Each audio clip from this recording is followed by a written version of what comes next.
नमस्कार विद्यार्थी मित्रांनो. आपण बेसिक कॉन्सेप्ट्स इन जॉमेट्री या लेसन मधला एक प्रॅक्टिस सेट 1.2 तो आपण पाहतोय.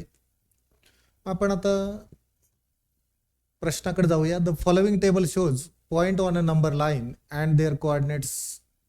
आता हा जो टेबल आहे तो काय दाखवतोय, तो पॉइंट दाखवतोय, त्याचे कोऑर्डिनेट्स दाखवतोय. आपण याच्यामधलं एक्झाम्पलही पाहिलं होतं. बघा, मग आपल्याला काय सांगितलंय तर decide whether the pairs of segments given below the table are congruent or not. मग या टेबलच्या खाली जे काही सेगमेंटची पेअर दिलेली तर ती कॉन्ग्रुएंट आहे किंवा नाही हे आपल्याला ठरवायचं आहे. बघा, कॉन्ग्रुएंट आहे किंवा नाही. मग एक सेगमेंट आहे बी आणि दुसरा सेगमेंट आहे एडी.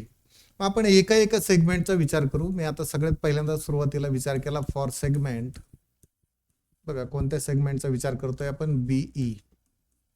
मग आता बी सेगमेंटची जर मला लेंथ शोधायची असेल तर मी असं म्हणतो लेंथ म्हणजेच काय, तर जो काही सेगमेंट आहे त्याच्या एंड पॉइंट मध्ये असणारं डिस्टन्स, त्याच्या एंड पॉइंट्स मध्ये असणारं डिस्टन्स. आता डिस्टन्स शोधायचं असेल तर मला यांचे कोऑर्डिनेट्स माहीत असले पाहिजे. मग इथं लिहिलं मी द कोऑर्डिनेट. बघा, मला कोऑर्डिनेट माहीत पाहिजे. Coordinate of point. आता पहिला पॉइंट कोणता माझा, तर पहिला पॉइंट आहे बी. बघा, कोऑर्डिनेट ऑफ पॉइंट बी. आता बीचा कोऑर्डिनेट किती, तर इथं दिसतोय आपल्याला इज 5. बघा, बी या पॉइंटचा कोऑर्डिनेट किती तर 5. त्यानंतर the coordinate and the coordinate of point. आता दुसरा पॉइंट कोणता माझा, तर पॉइंट आहे ई इज.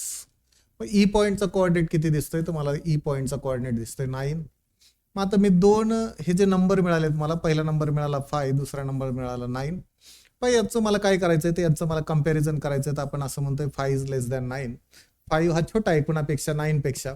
मग मला जर हे डिस्टन्स मिळवायचं असेल तर मी असं म्हणणार आहे distance BE is equal to 9 minus 5. Answer किती मिळणार आहे 4. आता ह्याच डिस्टन्सला पुढे जाऊन आपण म्हणणार आहे लेंथ बीई. बघा, लेंथ बी किती मिळालं, 4 मिळालं. याला आपण फर्स्ट नंबर देऊन ठेवूया. ठीक आहे. आता एक सेगमेंट मिळाला मला. कोणता सेगमेंट मिळाला, तर सेगमेंट बीचं मेजरमेंट मिळालं, म्हणजे त्याची लेंथ मिळाली. किती मिळाली, तर 4 युनिट्स मिळाली. आता आपण सेगमेंट एडीचा विचार करू. मग इथं लिहिलं मी फॉर सेगमेंट एडी. बघा, एडी या सेगमेंटचा जर विचार केला तर मला ए पॉईंटचा कोऑर्डिनेट शोधावा लागेल, डी पॉईंटचा कोऑर्डिनेट शोधावा लागेल. आता शोधावं म्हणजे दिलेलाच आहे टेबलमध्ये, त्याच्यामधून शोधावं लागेल. मग इथं लिहिलं me the coordinate of point. मग आता कोणता पॉइंट, तर आपला पॉइंट आहे ए इज.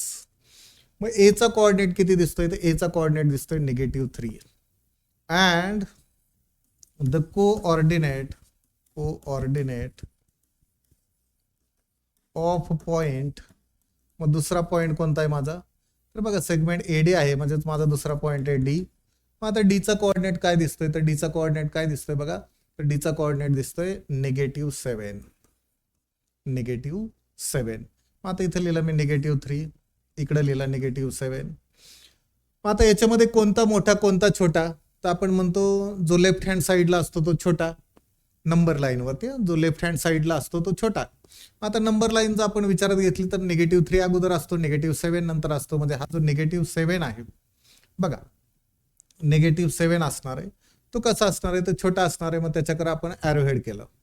मग आता आपल्याला जर डिस्टन्स फाइंड करायचा असेल तर आपण असं म्हणतो डिस्टन्स ए डी काय करायचं आहे आपल्याला, मोठ्या कोऑर्डिनेट मधून छोटा कोऑर्डिनेट. मग मोठा कोण आहे, -3 मायनस हे -7.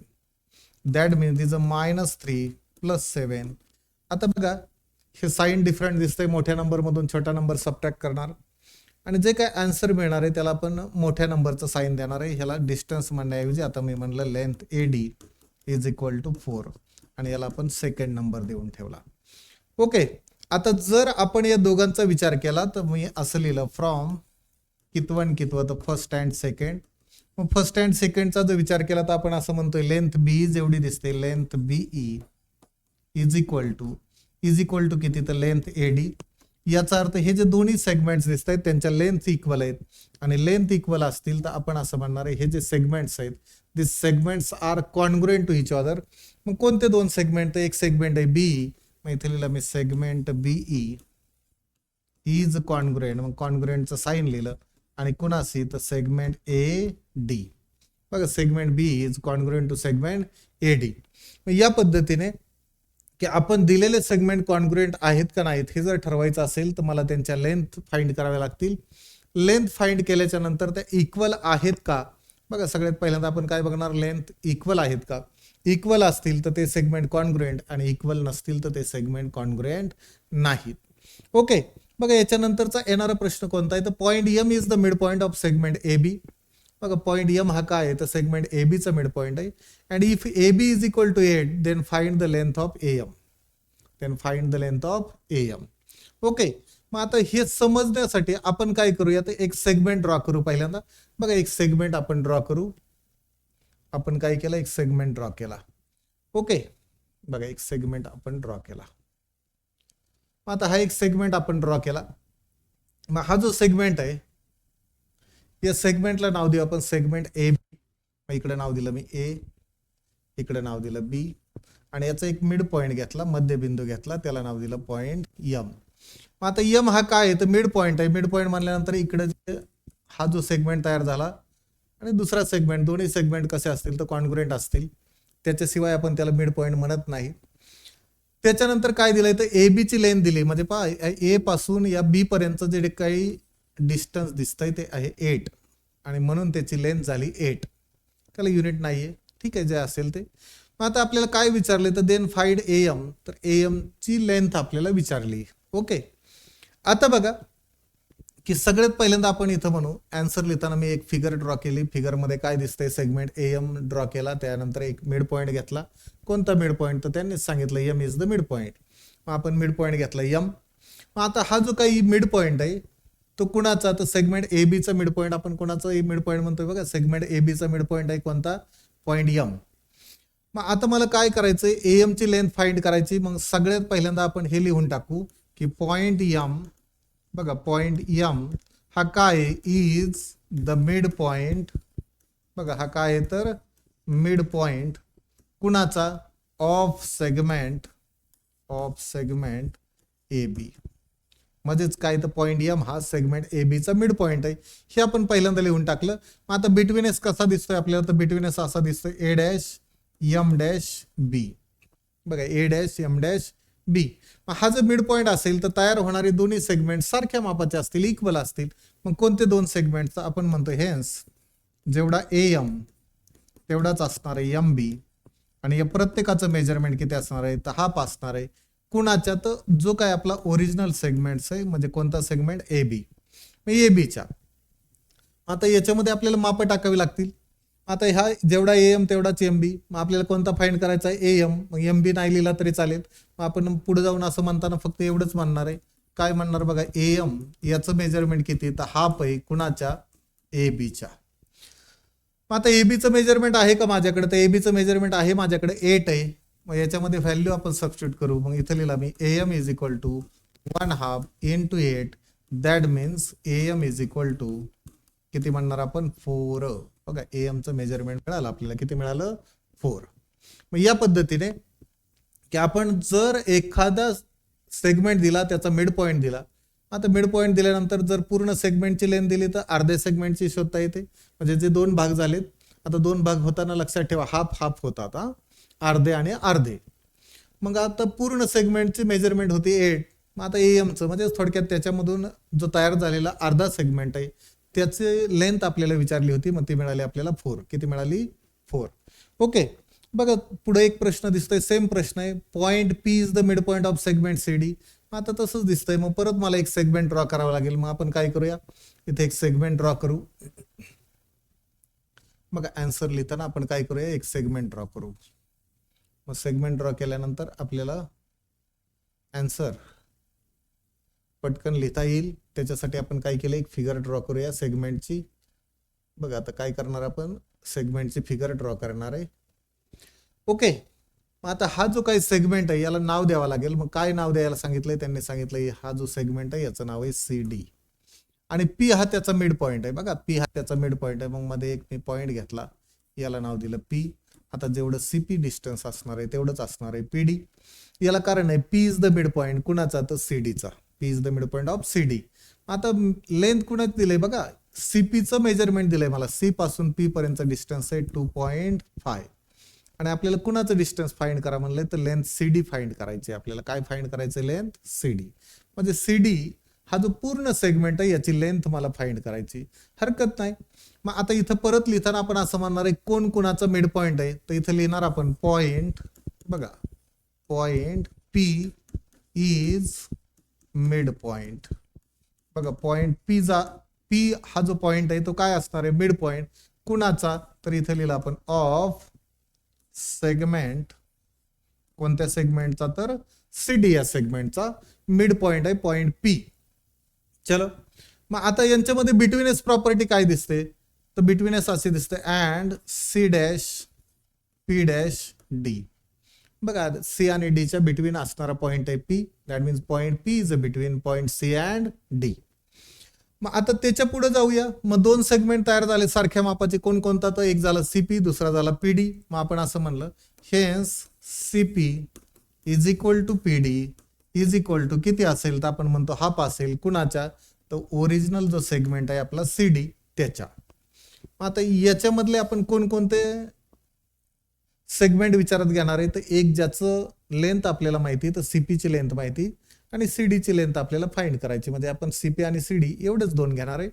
मग आता इथं लिहिताना आपण तसंच लिहू, फक्त मग इथं लिहिलं मी CP is equal to 1/2 CD. मग आता सीपीचं मेजरमेंट माझ्याकडे आहे 2.5 इज इक्वल टू, आपण असं लिहिलं 1/2 इंटू सीडी. बघा, आता मला कुणाची लेंथ फाइंड करायची, मला सीडीचं मेजरमेंट फाइंड करायचंय. आता सीडी जो दिसतोय तो राईट हँड साईडला आहे, तो मला लेफ्ट हँड साईडला घ्यायचा आहे. पण इकडं मल्टिप्लाय इकडं आला तर डिवाइड होईल. असं चालेल का, नाही चालणार. मग आपण काय करूया, पूर्ण साईड चेंज करू. बघा, आता आपण काय करणार आहे, पूर्ण साईड चेंज करणार आहे. लेफ्ट हँड साईडचं राईट हँड साईडला लिहिणार आणि राईट हँड साईडचं लेफ्ट हँड साईडला लिहिणार. म्हणजे आता हेच काय होईल, तर हे असं होईल 1/2 into CD is equal to 2.5. आता मला सीडीचं मेजरमेंट शोधायचं आहे. 2 हा डिवाइड इकडे गेला तर मल्टिप्लाय होईल. मग इथं बी लिहिलं CD is equal to this 2.5 into 2. That means this CD is equal to, answer मिळणार आहे मला 5. बघा किती आन्सर मिळणार आहे, 5. मग आता सीडीचं मेजरमेंट मिळालं मला, 5 मिळालं. मग आता हेच लिहिताना आपण फक्त सीडी लिहिण्याऐवजी असं देखील लिहू शकतो. बघा, आता हे लिहिताना सीडी लिहिलं तरी तेच असतं आणि लेंथ सीडी असं लिहिलं तरी तेच असतं. मग लेंथ सीडी मिळाला, किती मिळाला, तर 5 मिळाला. बघा, आता पहिल्याला युनिट नव्हतं म्हणून आपण यालाही युनिट लिहिणार नाही. मग अशा पद्धतीने आपण मिड पॉईंटचे क्वेश्चन सॉल्व्ह करू शकतो. लक्षात ठेवा, आपण मिड पॉईंटच्या बाबतीत पाहिलं की कोणताही सेगमेंट आपण विचारात घेतलं तर त्याला किती मिड पॉईंट्स असतात. तर तोही क्वेश्चन लक्षात ठेवा की every line segment having one and only one. काही शब्द आहे बघा, वन अँड ओनली वन म्हणजे एक आणि एकच लाईन सेगमेंट असतो. ठीक आहे. आता त्याच्या पुढचा प्रश्न, if A B is equal to 5 centimetre, BP is equal to 2 centimetre and AP is equal to 3.4 centimetre. मग काय करायचं सांगितलंय, तर आपल्याला म्हणलंय कम्पेअर द सेगमेंट्स. काय करायचं सांगितलंय आपल्याला, कम्पेअर द सेगमेंट्स म्हणजे याचं कम्पॅरिझन करायचंय. आता कम्पॅरिझन मध्ये काय, तर कोणता सेगमेंट छोटा आहे कोणता सेगमेंट मोठा आहे हे आपल्याला याच्यामधून ठरवायचंय. आता मुळातच जे काही सेगमेंट्स आहेत हे कशावरून ठरवतो आपण, तर त्यांच्या लेंथवरून म्हणजे लांबीवरून. आता इथं प्रत्येकाची लांबी दिली का, येस सर, प्रत्येकाची लांबी दिली. मग आता बघूया आपण. मग इथं काय दिसतंय आपल्याला, तर ए बी याचं मेजरमेंट किती दिलंय, मला दिलंय 5 सेंटीमीटर. त्याच्यानंतर बीपी याची लेंथ किती दिली, 2 सेंटीमीटर. आणि सगळे शेवटी एपी हा जो सेगमेंट आहे याची लेंथ किती म्हणलंय, तर 3.4 सेंटीमीटर. ओके. मग अगोदर मी सगळ्यांचं मेजरमेंट लिहून टाकलं. मग आता काय करूया, एकतर आपण हे जे काही सेगमेंट्स आहेत याचं कंपॅरिझन करत असताना आपण मुख्यत्वे करून कुणाचा विचार करतो, तर आपण त्यांच्या लेंथचा विचार करतो. मग लेंथ प्रत्येकाच्या अवेलेबल आहेत का आपल्याकडे, प्रत्येकाच्या अवेलेबल आहेत. मग आपण हे एकतर या असेंडिंग ऑर्डरने तरी मांडू किंवा डिसेंडिंग ऑर्डरने तरी मांडू. म्हणजे चढत्या क्रमाने तरी मांडू किंवा उतरत्या क्रमाने तरी मांडू. ओके. मग आता सोपं कोणतं आहे, तर चढत्या क्रमाने सोपं आहे. मग सर्वात लहान असणारा नंबर कोणता आहे बघा, हा आहे 2. नंतर त्याच्यापेक्षा मोठा कोणता, तर आपण म्हणतो 3.4. आणि सर्वात मोठा कोणता, तर आपण म्हणतो 5. मग आता इथं आपण जे काही त्यांना साईन दाखवणार आहे, सिम्बॉल दाखवणार आहे, छोट्या मोठ्याचं. मग आता हे काय म्हणतो, या दोघांचं कंपॅरिझन केलं तर आपण असं म्हणतो 2 इज स्मॉल दॅन 3.4. हा बघा 2 छोटा आहे कुणापेक्षा, 3.4 पेक्षा. या दोघात कम्पेअर केलं तर आपण म्हणतो 3.4 इज लेस दॅन 5. मग आता इथं दिसतंय आपल्याला की हा 2 हा सर्वात छोटा असणारा नंबर आहे आणि 5 हा सर्वात मोठा असणारा नंबर आहे. ह्या काय आहेत, these are the lengths of the segments, ह्या सेगमेंटच्या लांबी आहेत. मग आता 2 कुणाची लांबी, तर 2 लांबी बीपीची, मग 2च्या खाली आपण बीपी लिहून टाकलं. 3.4 कुणाची, तर एपीची, मग त्याच्या खाली लिहिलं आपण एपी. 5 कुणाची, एबीची, मग याच्या खाली लिहून टाकलं आपण एबी. ओके, आता साईन जसं वरचं आहे तसंच देणार. ओके, हे लेंथ मध्ये कंपॅरिझन केला. आता आपल्याला ऍक्च्युली सेगमेंट कम्पेअर करायचं असेल तर मग याचं नाव लिहायचं. म्हणजे हेच लिहिताना कसं लिहिणार बघा, इथं लिहिणार आपण सेगमेंट बीपी. आता साईन हेच लेस दॅन. दुसरा सेगमेंट कोणता सेगमेंट आहे, segment AP is less than segment, शेवटचा सेगमेंट कोणता, तर सेगमेंट ए बी. म्हणजे आपण असं म्हणतोय this segment BP is the smallest segment and segment A B this is the largest segment or the biggest segment. Okay, मग आता इथं आपण कंपॅरिझन केलं, या दोघांमध्ये असं दिसतंय सेगमेंट बीपी छोटा आहे कुणापेक्षा, सेगमेंट एपी पेक्षा, आणि सेगमेंट एपी छोटा आहे कुणापेक्षा, तर सेगमेंट ए बी पेक्षा. म्हणजे सर्वात छोटा कोणता, सेगमेंट बीपी, आणि सर्वात मोठा कोणता, सेगमेंट ए बी. या पद्धतीने आपण हे जे सेगमेंट आहे याचं काय करू शकतो, तर याचं कंपॅरिझन करू शकतो, कम्पेअर करू शकतो, म्हणजे तुलना करू शकतो. मग कशी तुलना करणार, तर आपण विचार केला त्यांच्या लेंथचा. मग आता त्या असेंडिंग ऑर्डरने लिहिल्या, चढत्या क्रमाने लिहिल्या. मग आपण असं म्हणतोय 2 इज द लेस दॅन 3.4, म्हणजे 2 हा 3.4 पेक्षा छोटा आहे, आणि हा जो 3.4 आहे दिस इज ऑल्सो लेस दॅन 5, हा 5 पेक्षा छोटा आहे. मग त्याचं कंपॅरिझन केल्यानंतर त्याच्या खाली आपण सेगमेंटची नावं लिहिली, जशी वरती साईन आहेत सेम साईन खालीही देऊन टाकली. मग याच्यावरून कळतंय आपल्याला की segment BP is less than segment AP and this segment AP is less than segment AB. Okay, अशा पद्धतीने आपण सेगमेंटचं कंपॅरिझन करू शकतो. ओके, आता बघा, आता काही प्रश्न विचारलेत आपल्याला आणि त्याचे आपल्याला उत्तरे लिहायचे. आता बघा, write the answers to the following questions with reference to figure. म्हणजे आता फिगरचा रेफरन्स घेऊन, म्हणजे फिगरचा संदर्भ घ्यायचा आहे, म्हणजे फिगरच्या आधारे आपल्याला काही प्रश्न विचारलेत आणि त्या प्रश्नांची उत्तरे लिहायची आहेत. आता पहिला प्रश्न काय विचारलाय बघा, write the name of the opposite ray of ray R P. R P हा जो रे आहे, आर पी म्हणजे इथून सुरू झाला इकडं या बाजूला राईटला चाललेला रे, मग त्याला आपण आर पी ही म्हणू शकतो आणि आर क्यू ही म्हणू शकतो. बघा, सुरुवात कुठून झाली, तर आर पासून इथून सुरुवात झाली. मग आता की हा जो पॉइंट आहे हा त्याचा स्टार्टिंग पॉइंट आपण म्हणतो किंवा त्याचा एंड पॉइंट असं सुद्धा म्हणतो. मग आता आपण की या आर पासून सुरू होणारा आणि कोणत्या डायरेक्शनला जाणारा, तर पीच्या डायरेक्शनला जाणारा, म्हणजे हा रे झाला आर पी. याचा कसला रे लिहायचा, अपोजिट रे. अपोजिट म्हणजे सुरू होताना तर तिथूनच सुरू होणार, म्हणजे आर पासूनच सुरू होणार, पण त्याची डायरेक्शन मात्र अपोजिट असणार. त्याची डायरेक्शन मात्र अपोजिट असणार. मग आरपी रे कोणत्या साईडला चालला, राईट हँड साईडला. मग आता हा रे कुठं जाणार आहे, लेफ्ट हँड साईडला. मग सुरू कुठून होणार, आर पासून. कारण मी असं म्हणलं होतं अपोजिट रे मध्ये की जो काही ओरिजिन असतो किंवा जो स्टार्टिंग पॉइंट असतो तो कॉमन असतो. कसा असतो, कॉमन. मग पहिल्याचा आर असेल तर दुसऱ्यात सुद्धा आर, पण आता डायरेक्शन इकडे